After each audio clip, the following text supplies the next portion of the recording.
welcome to the channel of Team Chaos. Today we have Zap Lalo attacks for you. Zap Lalo is one of the strongest attack strategies in Townhall 13 if you find a base that gives you a very good zap value. And we have today 3 attacks from the Clan War Leagues, and we would like to go in it and break it down for you and explain the thinking behind those attacks. Let's see, this is day number 3, very good. There we have the first Zap Lalo attack. Let's pause it for a moment. We see that base has here quite some value around the CC. Typically what you want to zap in Zap Lalo attack is the clan castle to not have the CC coming out, and whatever else you can get close by. So the CC is providing some zap value. Then if it comes to the Sui of the heroes, we see that there is a possibility to reach the Townhall, which is always during Clan War Leagues a very good option because you want to secure that you have those 2 stars. Then looking further in this base, we see that the queen, the archer queen, is at the edge of the base, which means that you can kill the archer queen with a very small investment in troop space. For example, 2 giants and 2 headhunters are enough to kill these archer queen, and the same goes for the royal champion. And if we think of a Lalo attack, your biggest enemies are the archer queen, the royal champion, the 2 scatters that are positioned in this space here, multi infernos. This one is very nicely placed next to the CC, which means we can zap it and it's not going to be a problem during the attack. Obviously the Town Hall is a big enemy of your Lalo attack. The air defenses are big enemies as well. So yeah, let's have a look. Let's dive into this attack, and we will see that obviously the Zap Lalo attack always starts with zapping the clan castle. Don't forget that, because you might go into your attack and then the clan castle might come out and then all your zaps are wasted. So we see the queen kill, and parallel to that the royal champion kill. Very quick hands here in the beginning of this attack because you don't want to lose too much time on it and then end up having a time fail. And then the ice golem goes first to tank and distract the defenses and the king, so that the own king and the archer queen can get as much value as possible. Typically you will also use your royal champion during your Sui. In this case I did not use her because she was not needed. It was possible to get the Town Hall without using the royal champion. Very good. We see that, and we wait here a little bit to see how many buildings and defenses the Sui will get out, so that the pathing is created. And so we see that the attack starts then at 11. The first batch of loons and warden and the lava. The lava is so important to tank heavy defenses. In this case we lost certain loons on the scatter, but it was not many. And something I want to point out here, we see all this area down here from 6 to 9, and we see that there is no heavy defenses there. You have of course some wizard towers, and you have archer towers, and then you have a lot of troop ground defenses like cannons. So the stone slammer can create huge damage here without being taken out, and this is then the reason why it was placed here. We see also very nicely that the expos at the core of the base are all targeting only ground troops, which is super good if you have a Lalo attack. So Lalo goes in, and Then behind the Lalo, the cleanup troops. Don't forget to place cleanup troops as soon as possible. You don't want to waste your time. While the loons are attacking only defenses, your minions can clean the base basically. And here we see that the warden ability was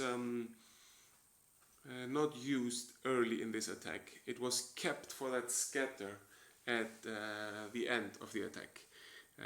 Because such a scatter can be really deadly for your Lalo attack. It can take out, with 2-3 hits, it can take out your whole army if your Lalo has gathered together, if your loons have gathered together.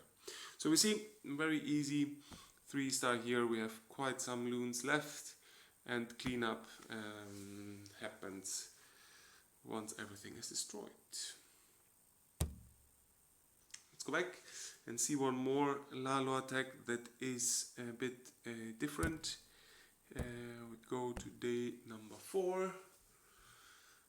It's again the third village that I did attack here, and what we see here is one of those square bases with 9 squares, very spread out,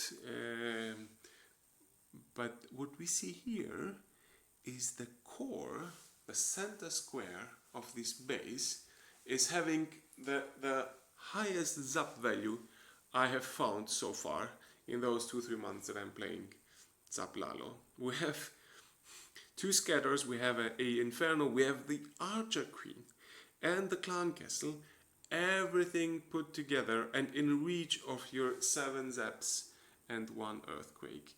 This is an insane value. If you take out this square, you can basically say it's a Townhall 12 base. Scatters are gone, it's a Townhall 12 base without a 1 Inferno, the Archer Queen and the Clan Castle. That's what's left. What is also nicely is that due to these squares, the base is cut very nicely. So if you take out the square in the middle, if you take out the Town Hall with a Sui, and you take out one of the squares next to the Town Hall compartment, to the Town Hall square, you have created a very nice pathing for your loons.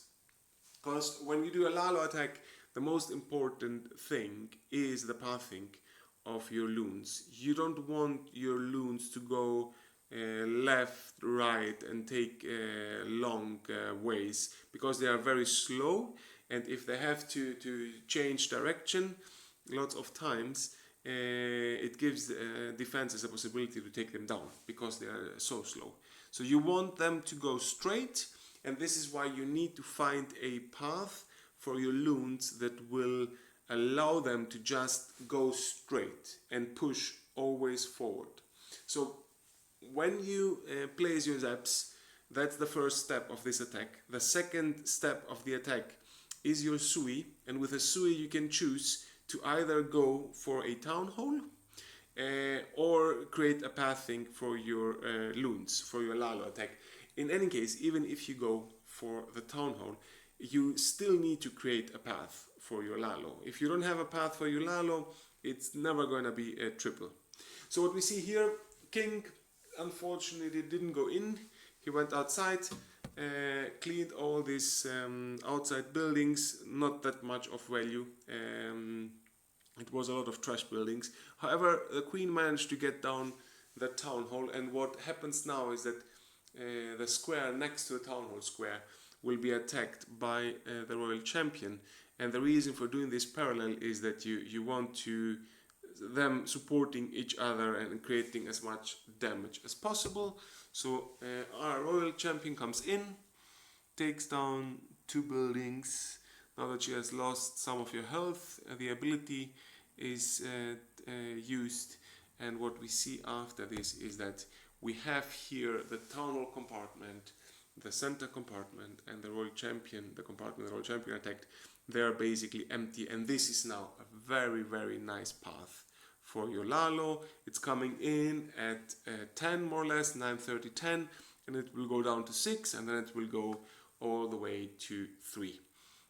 Of course, So we use some loons at 9:30. They will take out the single inferno, and then we go in at 8, so to say. And here what is special about this attack is that the warden ability is used very early, because if you look at this base after the Zaps and the Sui, the biggest danger for the Lalo attack was the royal champion, the enemy royal champion, in this compartment down here at 6. So deploying the loons, deploying the lava and the warden, and then 2 headhunters came in, and the warden ability was used with the headhunters in the range of the warden ability, so that they were protected, and that ground defenses could not take them out, and those headhunters could kill the royal champion. That was basically the whole purpose of using the warden ability very early. Since all heavy defenses were taken out before, it was basically possible to use the warden ability that early, because it was not needed for a scatter or something else very heavy at the back end of the base. And the last attack we would like to show, it is a attack against a not maxed base. However, it's a little bit different because a blimp is used, and this is why I have chosen to show this attack as well. So let's go into this base. We see it's one of those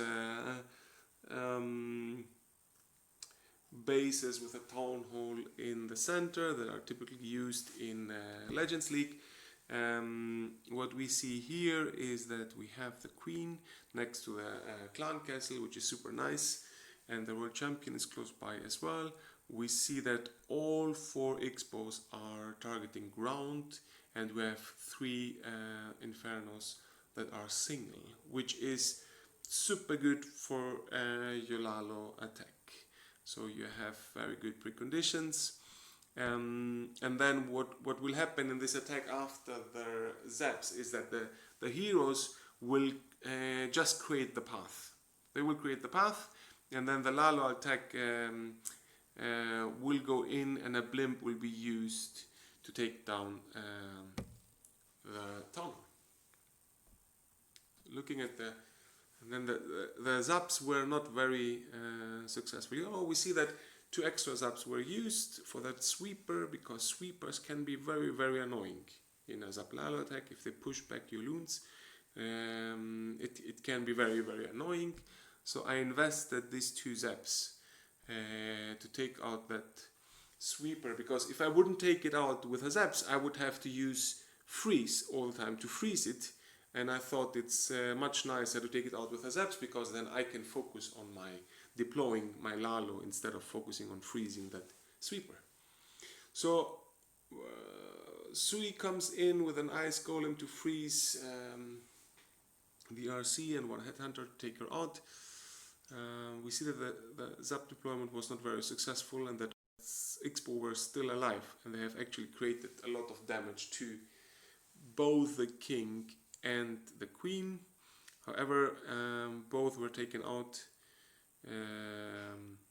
RC comes in and creates with her ability a very nice path. We see the whole side to the right from 12 to 3 is empty, has made the pathing of the loons narrow, which is good because you can keep them within the warden ability, and the usage of your spells all of them will benefit from the usage of your spells. So this is why you want to keep them together as much as possible. Lalo is deployed, the Hound goes first, and really look at this, how many air mines the Lalo found, and all the loons can now fly in without any air mines damaging them. And the blimp comes in, and the blimp has the blimp has 5 super goblins, 2 loons, and 1 dragon in it. And that is because there is no room next to the town hall for bombs or any other traps. So you can go in with 5 super goblins, that's enough. And then I used 2 loons and a dragon because because I wanted to create damage to those single infernos next to the Townhall. So the Townhall is taken out, Warden ability is used close by. Some more loons here at 7 to basically keep the main group of loons inside the core of the base. And we didn't have that many spells left after all those steps in the beginning, but those ones are then strategically used to freeze defenses that can cause a lot of damage. Again, it was not a maxed out Townhall 13, but this attack was used to simply show that the blimp is a very good option if you have a centered Townhall that can, where you can face the risk of a 1-star. Yeah, and that's all basically for today. I think we will have more Lalo videos in the future, and we will try to break it down, those attacks, even more in details. Thanks for today. Have a nice day.